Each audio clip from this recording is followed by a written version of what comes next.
On this May the 13th, May the 13th, they say to in English, Friday 13th is a bad luck day or date, right? I think in Spanish we have Martes 13. Okay, in this case it's Wednesday 13th. So no bad luck for anyone. Okay, I wanted to start with the LMS.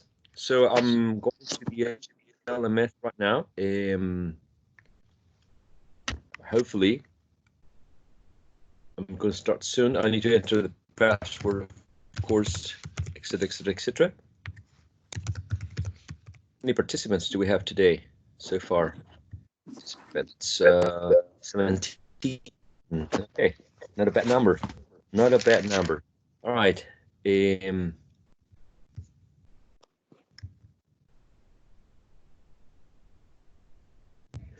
All right. So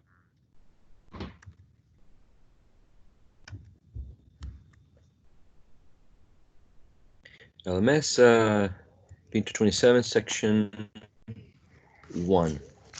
PIN227 section 1. Last time we talked about palatals, postal dealers or palatal dealers and glotals, and we did some speaking practice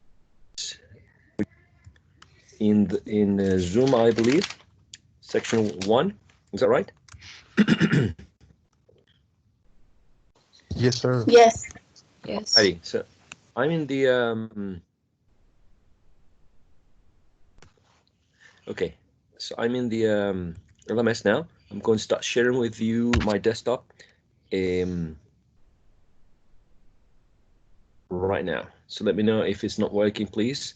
Here we go. Okay, so be the second quiz, if I'm not mistaken. Help me out on this one, please. The quiz running one, we already took care of the results for these two. The listening quiz 1, 2, the first link here, -2. Your responses.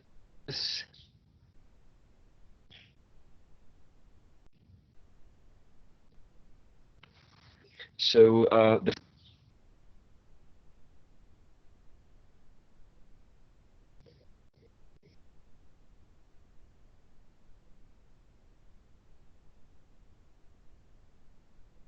sound should get a bit louder and Storage. Storage. so storage 88% got it right. It's a long O. Okay. Storage.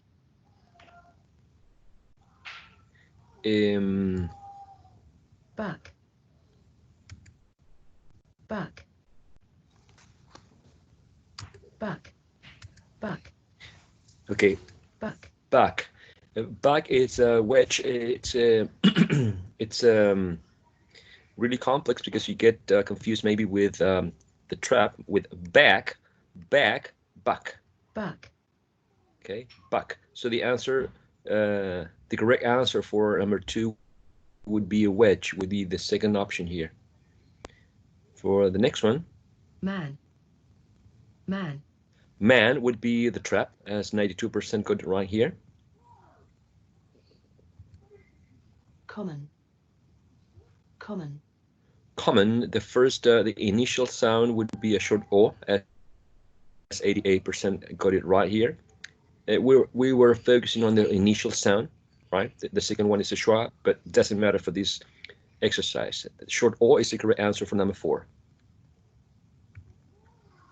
Birthday. Birthday. Birthday, right, has this as in girl, 92% got it correct. Core. Core.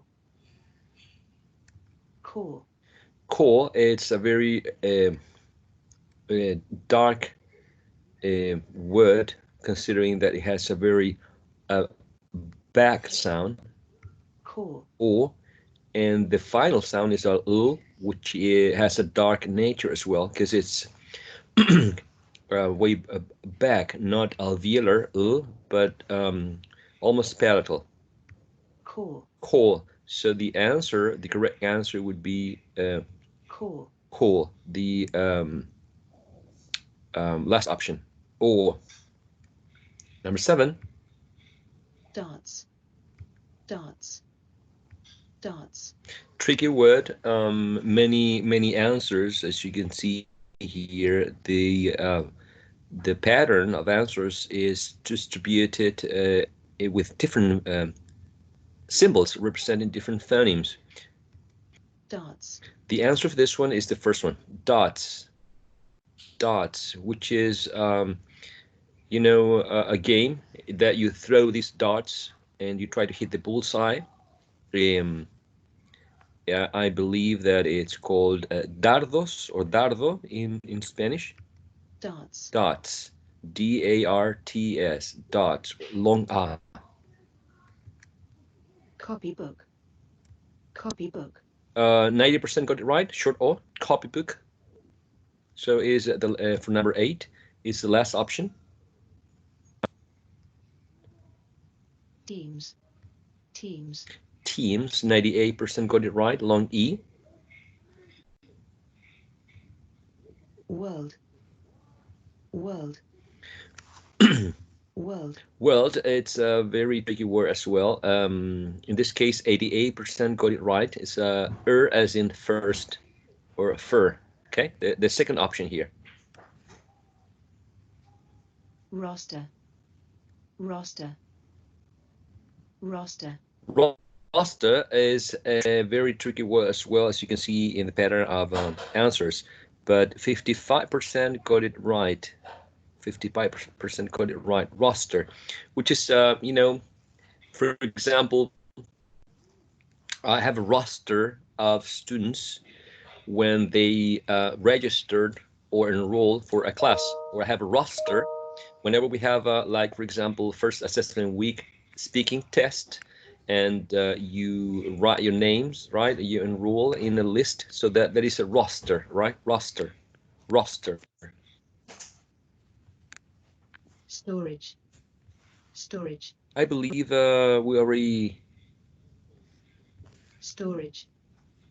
Storage. Okay, the last option, storage. Storage. Long O.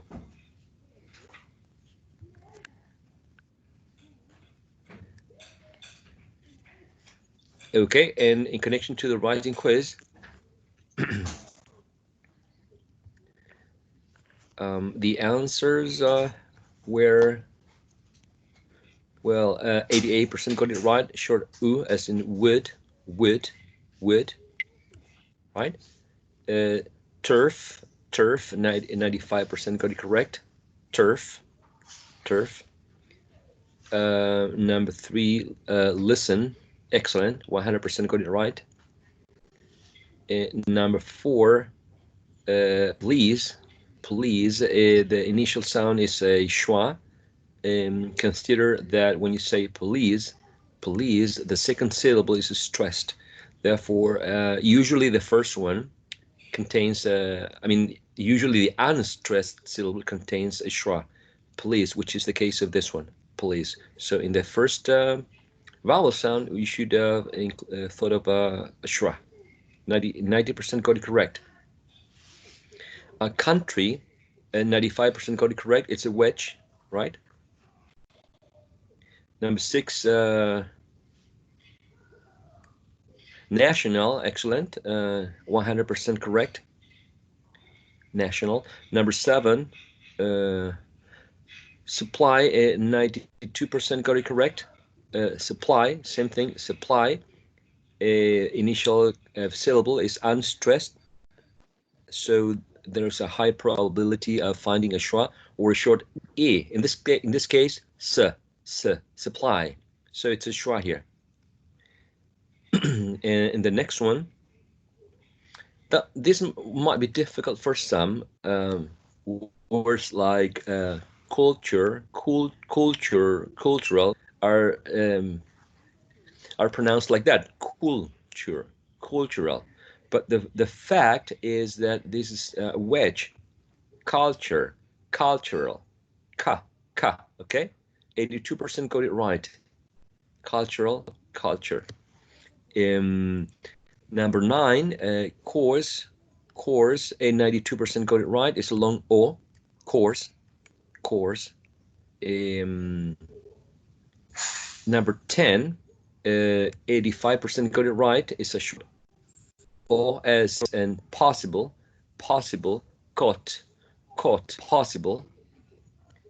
11, explore is right. Explore. Yeah, explore. And finally, thought. It's a long O. Thought.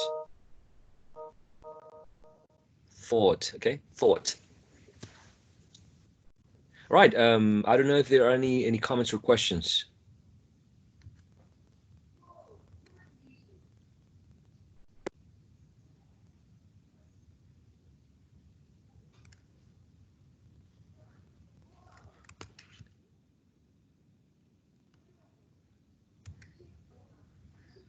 All right. Then I'm going to stop sharing. Sharing is caring, so they say. And I'm going to start with a short review, right? We talked about place of articulation before. We covered bilabial, labiodental, interdental, alveolar, palatal, post-alveolar, velar, and glottal sounds. All of these consonant sounds from the perspective of where the sound is articulated and which articulators are involved in the production of a specific sound, right? I found this quite funny from a linguistic point of view. All you can pronounce, because you know, a French restaurant would have a menu with French expressions, which might be considered quite difficult for an English-speaking person. We're going to be talking about a manner of articulation now. Manner of articulation. Any questions so far? No? Okay, manner of articulation. And we're going to see in which way the airstream is affected, okay? In which way the airflow, the airflow that's coming from the lungs and go through the glottis, right, is affected and modified by the tongue, by the teeth, etc., etc. Because when we think about p and b in terms of place of articulation, we see that they are similar. Both of them are produced by bringing both lips together, right? And p and b seem quite similar. But what's the difference is what we're going to be discussing. P, b, p, b. And also what distinguishes b from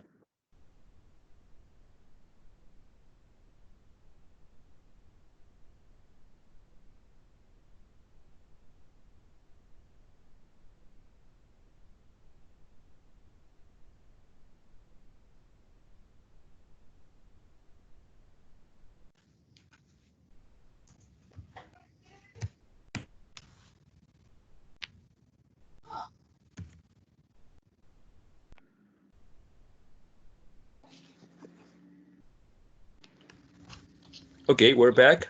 Sorry about the connection problems. Okay, that's why I had the camera off. Okay, let's see, a participant, Carla Munoz, are you here, Carla?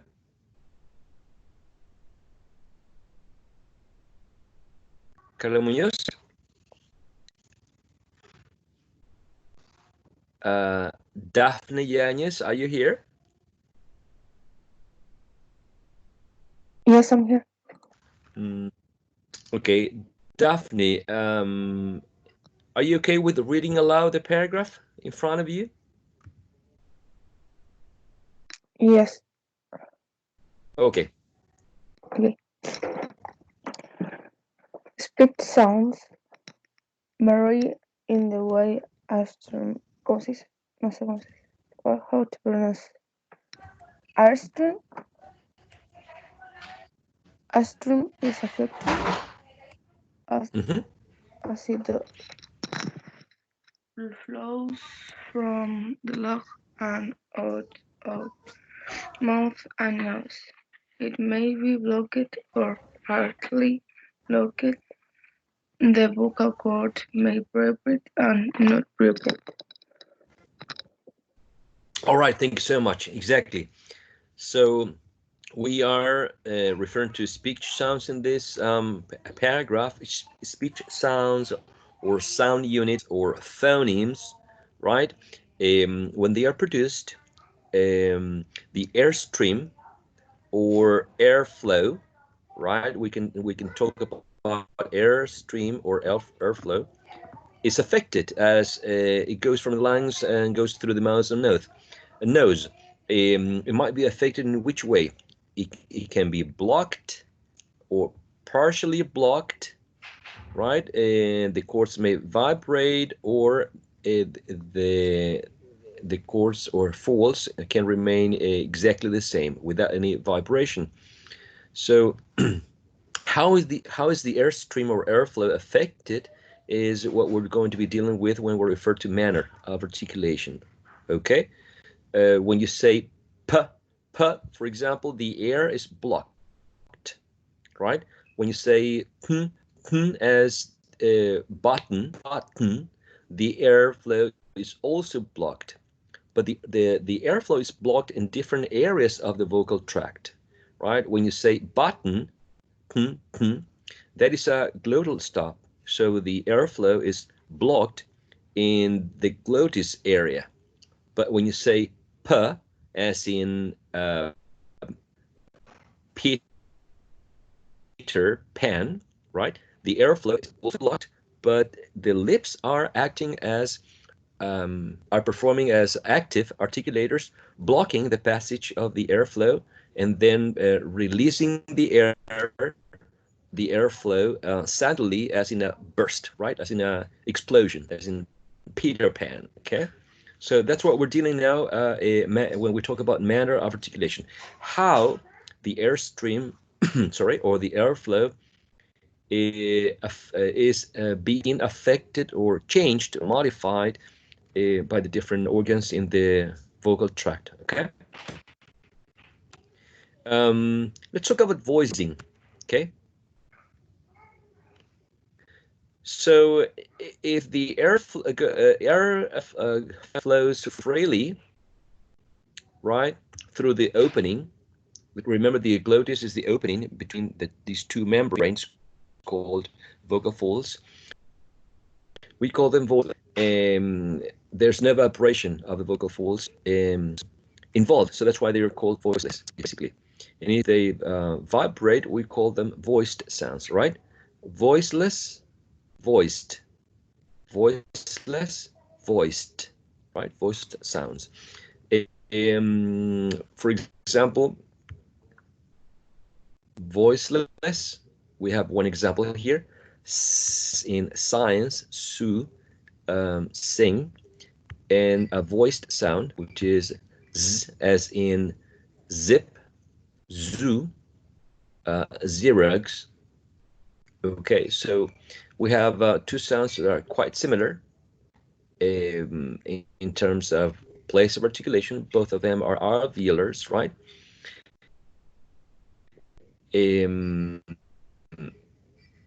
Both of them are fricative, by the way. We're going to see this in the manner of articulation.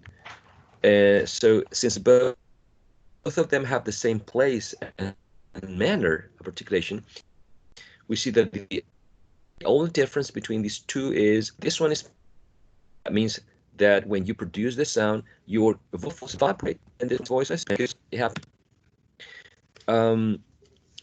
Voiced and voiceless phonemes can appear or happen or take place in any position, right? You can find them in initial, middle, or final position. For example, in the examples here, we have fate and fade. Fate and fade. These are a minimal pair because we have the same combination of sounds in the same position, the same sequence, and there's only one sound, one phoneme, which is different. In this case, the final sound is different. T would be a voiceless sound, and D would be a voiced sound. Again, a very easy way to tell is when you put your hand in the mouth, sorry, when you put your hand in the throat and you feel that if there is or there isn't any vibration when you're producing T and when you're producing D. Okay? So hopefully you should feel vibration when you're producing the final one here, D, and not when you're producing, okay? Other minimal pairs are the second one, rack, and rag, and also fat and fad. Again, a minimal pair. Again, the voiceless final sound on the left and the voiced final sound on the right. Okay?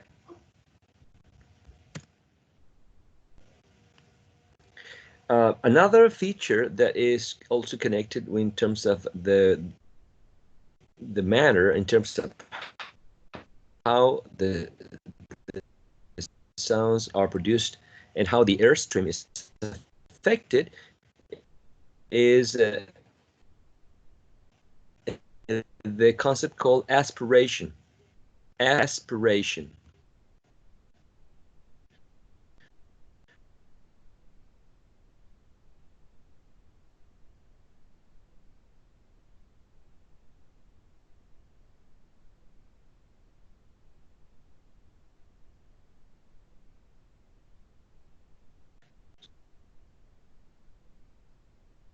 So we can say a sound is aspirated or is unaspirated. Okay.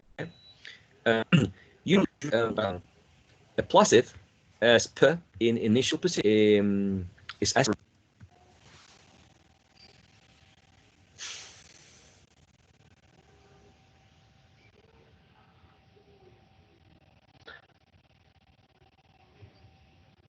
Sorry, I'm back. In my reflection is that I'm speaking too much, and that's why communication is breaking down. So I think we need to change that. Okay. So therefore, I'm going to ask for some participation, and I'm going to ask Katya, if you can get rid of the. I'm sorry, if you can the first paragraph. Katya, can you handle the first paragraph? And Pablo Santander, can you handle the second one? Okay. All right. Aspirated. The vocal cords remain open for a very short period of time after the lips come together to release the sound. Pit, pork, pull, pen. Wonderful. The second paragraph.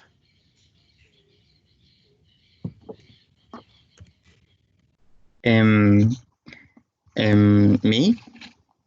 Yes, sir. Okay. Unaspirated. When the vocal cords start vibrating as soon as the lips open. Spit, spark, spool, spin. Thank you so much. So to put it simple, a sound like p, or for example t, when it comes in initial position, it's usually aspirated.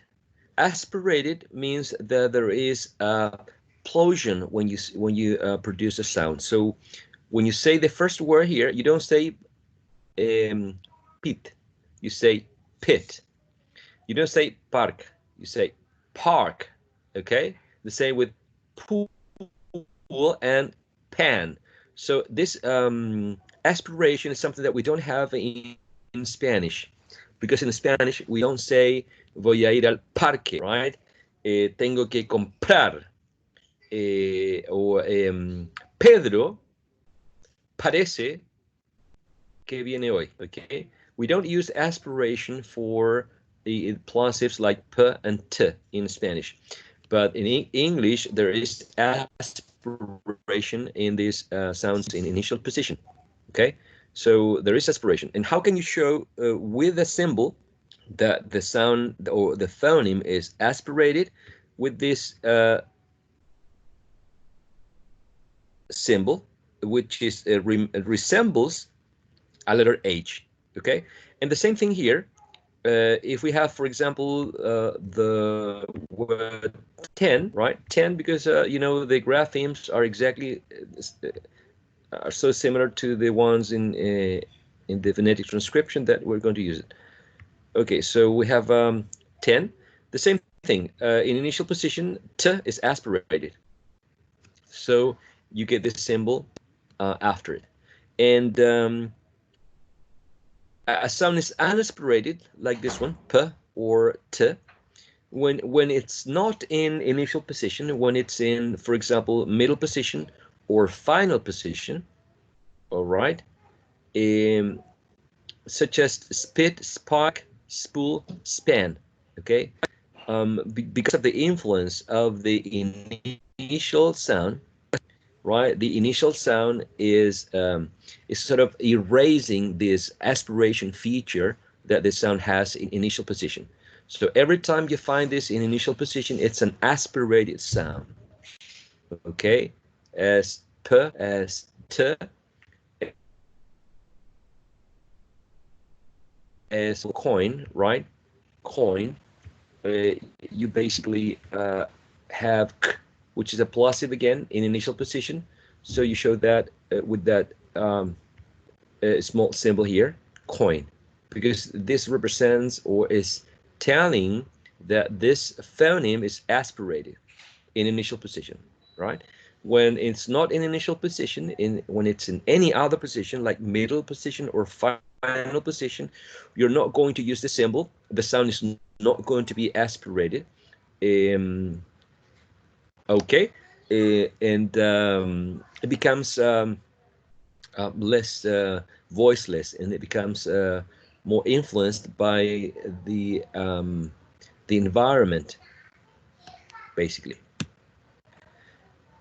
Puff or not puff is basically the concept of aspiration, or to produce aspiration or not to produce aspiration when you are saying a word, right?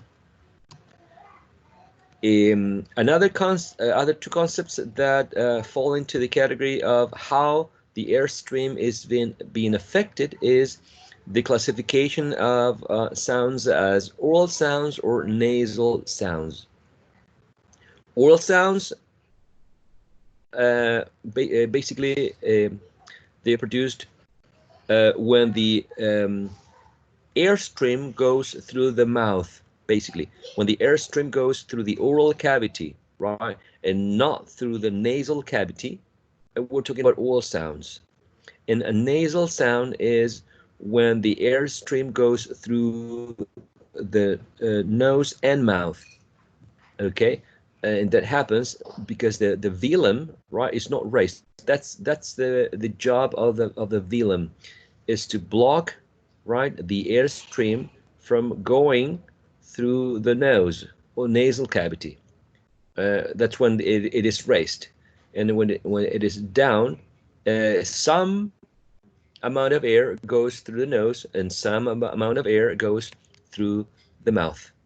Okay, it's not like all the amount of air goes through the nose. That would be quite curious to observe, but it's not the case. Okay, so as you can see, the picture on the right shows oral sounds, how oral sounds are produced. The velum is raised, so is blocking the passage of airflow through the nasal cavity. Whereas in this picture on the left, we can see how a nasal sound is articulated, and some of the air goes through the nasal, and the rest through the oral cavity. Okay, so that's basically a difference between oral sounds and nasal sounds. And there are quite a few nasal sounds, and the rest are all oral sounds, right? For example, when you think about mm, we're talking about a nasal sound, right? Um, so we can classify speech sounds or sound units using these categories, which is if this in connection to voicing, if the sound is voiced, or if the sound is voiceless. And also we can refer to them, classifying them as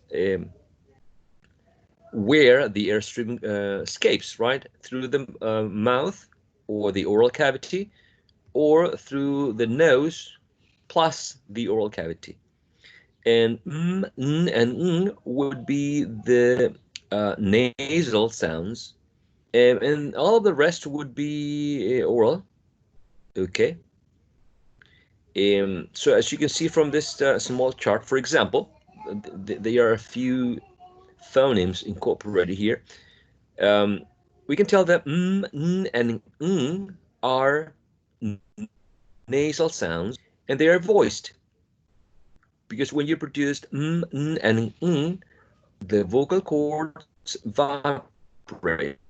Okay? There are no nasal sounds voiceless. The three of them are voiced. And when we talk about oral sounds, we can say that they can be voiced or voiceless. We have three examples here. For example, b, d, and g are both oral sounds, and also they are voiced. P, t, and k are oral sounds, and they are voiceless. Okay? If you produce the first here, b and p, b and p, they're quite similar, both bilabial. In both of them, you block the air, passage of the air, for a few moments, right? P, b, for milliseconds maybe, p, b. And the difference between these two is voicing. This one is voiced, and this one is voiceless. Same thing happens here, d and t. Both of them alveolar sounds. Both of them plosive as well, d, t. But this one is voiced, and this one is voiceless. And curiously enough, we have the same thing here. G and k are both velar sounds in terms of place of articulation, right? G and k also involves blocking the air, right, for a certain amount of time. But the difference is that this one is voiced and this one is voiceless. Therefore, these two, p, b and p, these two, d and t, and the last ones, g and k, are often used in minimal pair exercises because of that, okay? Because they're very similar. So far so good. Do you have any questions or comments? Anything that you would like to, to command or to ask?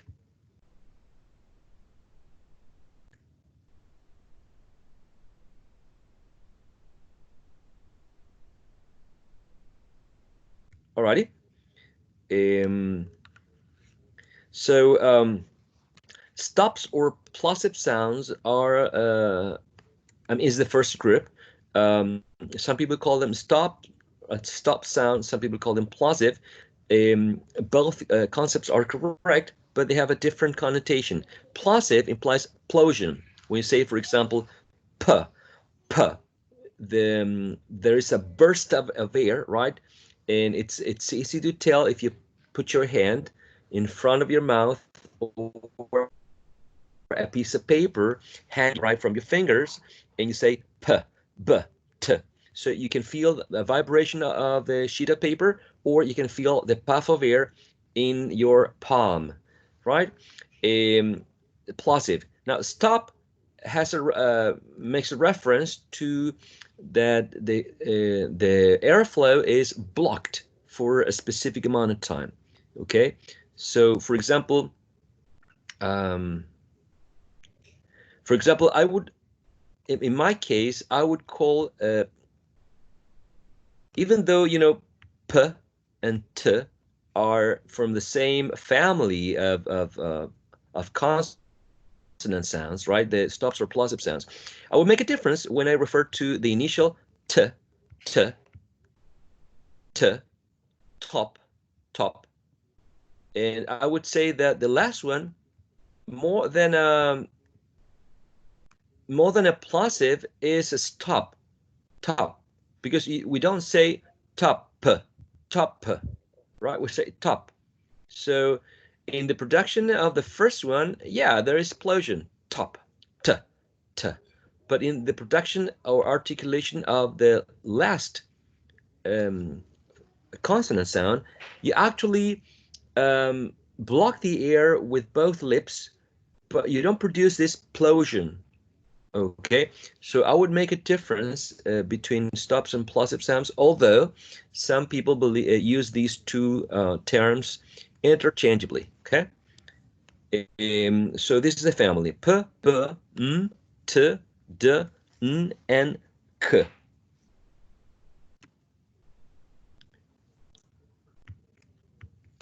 The next set are g, ng, ch, j, and n. Okay, we need to understand that in the production of these phonemes, we block the air. We block the passage of the air. Okay, so you have a definition here. Stops are consonants in which the airstream or airflow is completely blocked in the oral cavity for a short period.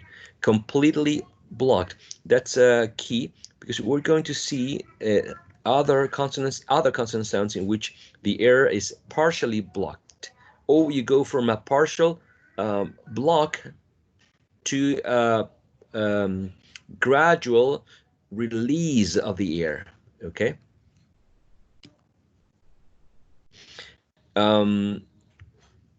Linguists are very fond of classifying sounds and see in which way the sounds can be connected one with the others, right? So continuance, right, is the name for all the other sounds, meaning that for the rest we can use this label to refer to the other sounds in which the air is not blocked. Okay, is not blocked. For example, when you say s, that is a consonant sound, but the air is not blocked. Okay, when you say z, same thing. Okay, so these sounds might be called continuants, but not these ones, right? These ones are going to be called stops or plosive sounds.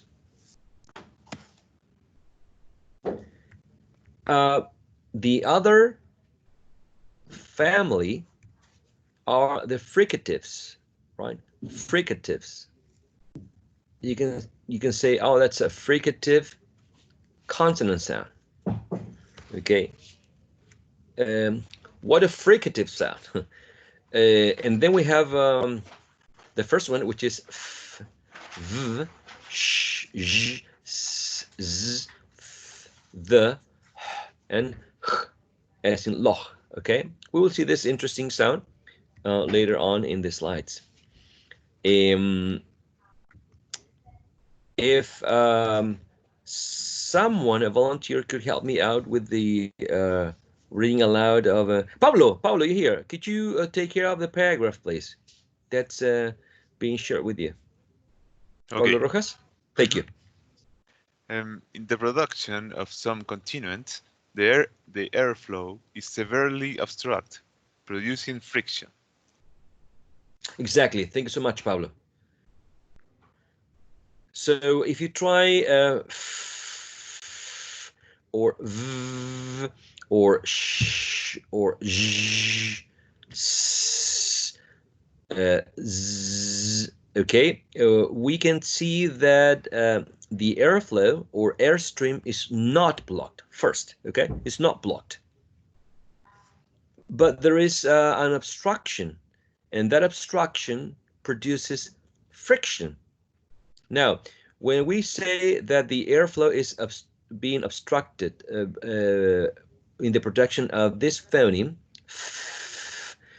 which articulator is producing the obstruction here? What do you think?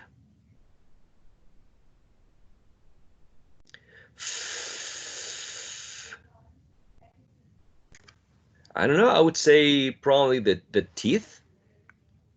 When the teeth are pressing the bottom lips, they are actually partially blocking or obstructing the airflow from escaping the mouth or the oral cavity, right?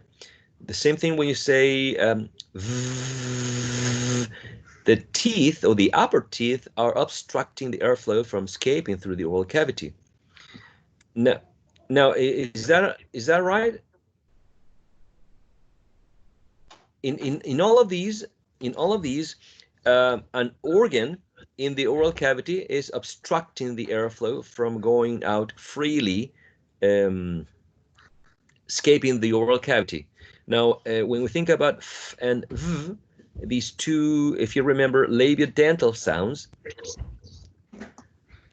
it's actually the teeth that is partially obstructing the airflow, and that's the friction that we can hear. In the production of sh and zh, what is causing the friction? Sh and zh. What is affecting the airflow? The tongue The teeth. and the palate. Exactly, the tongue and the palate. Exactly, the tongue and the palate. Because the tongue being pressed against the hard palate is basically causing the friction, right? Otherwise, if you remove the tongue from that area, the airflow would go freely, and we would not be pronouncing these sounds, of course. But that's the point. And when we say s and z, s and z, what is causing the friction? The alveolar ridge. And the tongue. Exactly, the alveolar ridge and the tongue. Exactly, you got it right. The alveolar ridge and the tongue. What about this one? The as in think, the as in then. The tongue and the teeth. The tongue and the teeth. Perfect. The tongue and the teeth. Exactly. And in the production of this one, where is the airflow being affected? So it's called a fricative. The throat, maybe? The throat, all right. More specifically? The glottis. The glottis, right? The glottis. And are you familiar with this one? Okay, we're going to keep this a mystery. We're going to keep this a mystery, and we're going to revisit this sound in the following slides. All right. So in the production of a fricative, always connect fricative with friction. Fricative and friction. Okay. Fricative and friction. Because that's the key word to remember. When you're producing a fricative, there's always a friction caused by an organ or an articulator in the oral cavity. Okay, it's always something that is not letting the airflow go freely away through the oral cavity. Okay, fricative, friction. Okay, so this could be your next favorite F word, right? fricative friction. This is what you were saying, right? Labiodental fricatives. Then, I mean, from now on, since we already talked about place of articulation before, and we know that, for example, f and v are labiodental, and now we are dealing with manner of articulation, we are going to recycle this concept, and every time we analyze a consonant sound, we are going to mention what we know. For example, oh, a labiodental sound, but also a fricative. Place of articulation, manner of articulation. So now when we're going to be referring to these sounds, we're going to say, okay, f and v, which are labiodental and fricatives, okay. The friction is called, it's created, I'm sorry, the lips and the teeth, okay. And there's a narrow passage. There's always a narrow passage. The narrow passage is created by the lips and the teeth, or the, as you said, right, the tongue and the palate, or the tip of the tongue and the alveolar ridge, for instance, okay. Interdental, we already know that. Fricatives, that's the addition. The friction occurs at the opening between the tongue and the teeth. Exactly what you said, right? We're just confirming the information. S and z, which are alveolar fricatives, right? The friction is created at the alveolar ridge, right? Nothing new, what you already mentioned. Sh and zh, which are palatal, known information, fricatives. The friction is created as the air passes between the tongue and the part of the palate behind the alveolar ridge, which is basically hot palate, right? Nothing new again. Now, it's a glottal fricative, a weak sound coming from the air passing through the open glottis and the pharynx. Okay, so again, the consonant sound is affected in the area of the glottis. And the mystery finally reveals this is a velar fricative produced by raising the back of the tongue toward the velum. So if you raise the back of the tongue toward the velum, okay, and you let some airflow go, what kind of sound is this one?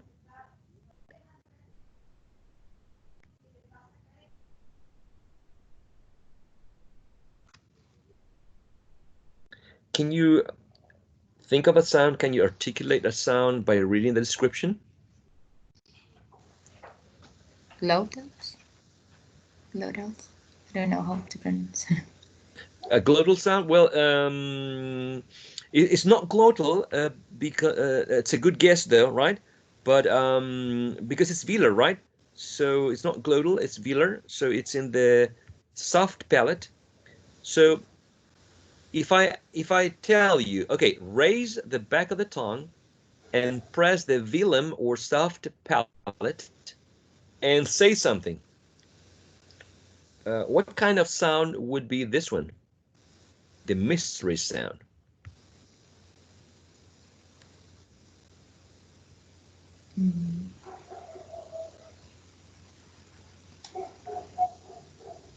This is a glottal sound? Or no? No, it's a velar. It's a velar fricative. Okay, it's going to be it's going to continue a mystery. We're going to explain that, but it's going to be still a mystery. And the last family of consonant sounds that we are going to be referring to this session that we're dealing with manner of articulation is affricates. Affricates, right? Affricates is it's not affricates, Even though affricate exists, I think it exists as a verb, like to affricate. I have no idea what it means. Maybe to make a sound sound like an affricate sound, right? But the category is affricate, okay? Affricate, not affricate. And we have these two, ch and j, okay?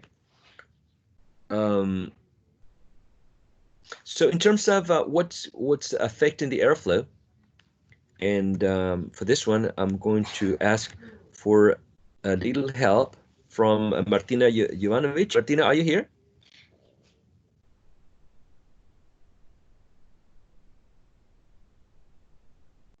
Yes, I'm here. Okay, could you read out aloud the passage, please? Okay. They are produced. Oh, this one? Yes. They are produced by a stop closure, followed immediately by a gradual release of the closure. Church, judge. Thank you so much, Martina. So this is a small group, affricates, just ch and j. Compare with fricatives and plosives or stops. They're a big family. This is a small family, affricates, and the reason is that well, some phoneticians believe that it's a combination of two consonant sounds, like t followed by sh, or d followed by j. So partially true, right? Because when you think about this first sound, you think about a stop or right, a plosive. And when you think about the second sound, I mean, I'm talking about this. I don't want to confuse you, but I'm talking about this, and I'm talking about this, which are two sounds, right? Two phonemes representing two different sounds. This one represents the alveolar voiceless plosive t, and this one represents, right, the sh, okay? So if you think about the combining these two sounds, you get t and sh, and if you put them together, you get ch, ch, ch. So from a stop to a gradual release of the closure. Ch. So if you do this slow motion, it's like saying, well, you can do that in slow motion, but right? You stop the air and then you let it go gradually. The same thing here, d and then j. So you get j, j, j. So in the articulation of an affricate sound, there are two movements in terms of what's going on in your oral cavity. First, you stop the air, right, and then you let it go gradually, as when you say church. To pronounce the initial sound here, you have to stop the air to say church. You stop the air, you block the air, and after you block the air, you let it go, church, right? Church. But we make it quickly, but this process is a gradual process. If we did it in slow motion. Same with judge. You have to stop the air. You have to block it before you release it. Okay. That's the affricate, right? The affricate family of sounds. So to sum up, we were dealing with manner of articulation, which is how the airflow or airstream is affected when it leaves the lungs and goes through the oral cavity or the nasal cavity. We talked about voicing as well, which is the vibration or not vibration present in the production of sounds. We talked about the distinction between oral sounds, right, and nasal sounds. And we talked about the feature of aspiration or present in some consonant sounds, specifically the consonant sounds which are, if you remember, I gave you the examples of p, k in coin, and t in 10. So aspiration is present in plosives, voiceless sounds. If you compare what do they have in common? P, k, and t. All of them are plosive. All of them are voiceless. Okay, the place of articulation is different, right? Because this one, p is bilabial, as you remember. T is alveolar, and k is velar. So they don't have the same place of articulation, but the voicing is the same. All of them are voiceless, and all of them belong to the family of the plosive sounds. So if you have a voiceless plosive sound in initial position, you get aspiration. Again, a plosive, a voiceless plosive in initial position, most of the times it's going to be aspirated. It will have the aspiration feature. Say most of the times, because you can never say 100% of the time, because it all depends on the dialect, on the accent, right? But if the same sounds, the same voiceless plosive sounds are not in initial position but in middle or final, they are not aspirated. Okay. And in terms of manner of articulation, we covered the stops and or plosive sounds family,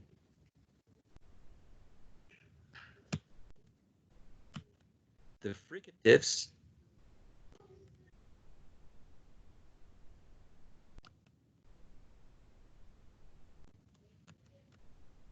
right, and the affricates.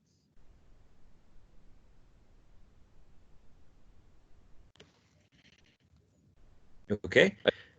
Even though we are going to see the answer for the mystery phoneme, I encourage you to take a look at, try to find which would be the way, or which examples you think you could find for this particular sound, which is represented by the symbol, and it's present in only one or two varieties. I'm not sure about the number, but it is a really few number of varieties of English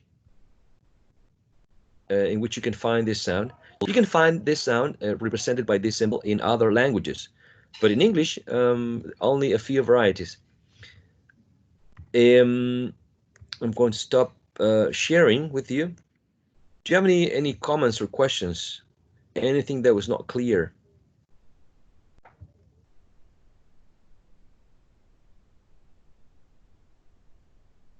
I think the PowerPoint presentation should be in the LMS. I'm going to double check, but I think it is. It is? Okay. Yes. Alrighty.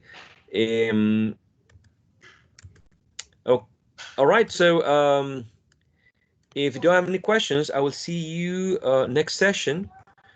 Next session is on, I always confuse session and section, right? Next session is on Monday. From the information that I received, or that I have received, the first assessment week is expected to happen the last week of May. So from May the 25th up to May the 29th, we are going to be having the first assessment week, which means, listening, writing, and speaking tests for specifically this curricular activity, this subject. Okay, by the way. And there is a high probability of having a quiz, having a quiz on, we could say all vowel sounds, or we can think about consonant sounds. Okay, I would say we could have a quiz on Wednesday. I don't know. What do you think? Not on Monday, but on Wednesday. And yes, ma'am, I'm listening.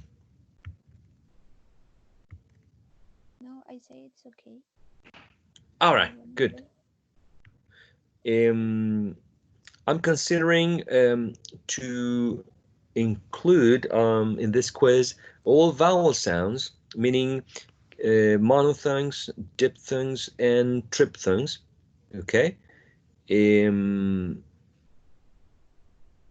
So that could happen on Wednesday. On Monday, on the Monday session, I would like to have a formative quiz that could recycle a little bit of vowel sounds, a little bit consonant sounds, which is so that you can use some exercises or questions in the same Monday session. Okay, and therefore I encourage you to review your notes, study. If you have questions, be prepared on Monday session to ask all the questions connected with vowel sounds or consonant sounds, and be ready on Wednesday. The quizzes could be scheduled a different date at a different time, or the same during the same class. That's an option that we need to discuss. Okay, we're not going to discuss it, but think about that, right?